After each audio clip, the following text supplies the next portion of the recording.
What is the difference between what we did in Iraq and what we're doing here in Iran?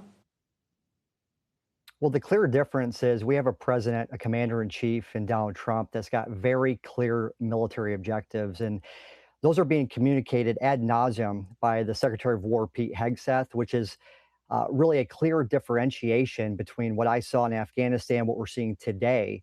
And those objectives are clear. The first is we want to eliminate the ballistic missile threat. We want to ensure that Iran does not acquire a nuclear weapon. We want to destroy their navy. And those first three objectives will help augment the fourth, which is we don't want Iran to be postured in the future to be able to spread terror around the globe. And President Trump has a wide array of advisors that really span the ideological spectrum. But you've got two key allies in J.D. Vance, Pete Hegseth. Both of those guys have fought in those sham forever wars, which were led by President Bush and Obama. And that's why Iran is not going to be like a forever war, because President Trump has learned his lessons from those two presidents I mentioned earlier. And he's also the same guy who famously said in 2016 in a Republican presidential debate that Iraq was a big fat mistake. And he went to South Carolina to say that, which is one of the heartbeats of our United States military. Mark, how would you say the campaign is going right now? Ahead of schedule. And if you look at President Trump and Pete Hegseth's leadership with these military campaigns, they've been highly efficient. We were able to take out Maduro and extract him in less than 24 hours. President Trump was able to kill the Ayatollah in less than 24 hours. If you compare those two military operations to what we saw in Iraq and Afghanistan, it's a night and day difference.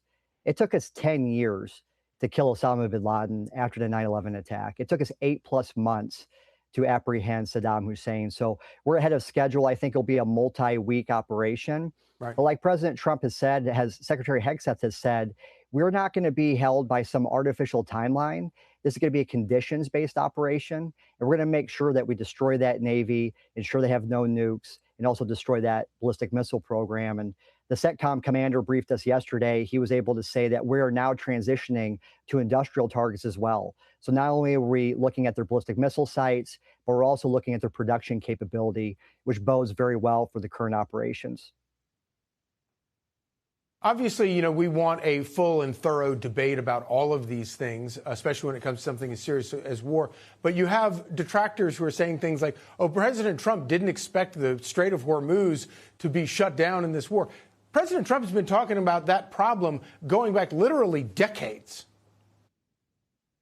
Yeah, and I wasn't only an infantry platoon leader with boots on the ground. I also served as a military planner in South Korea during the height of the crisis with Kim Jong-un.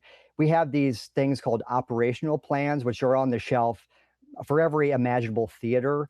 We've pre-planned this before. We refined the plan.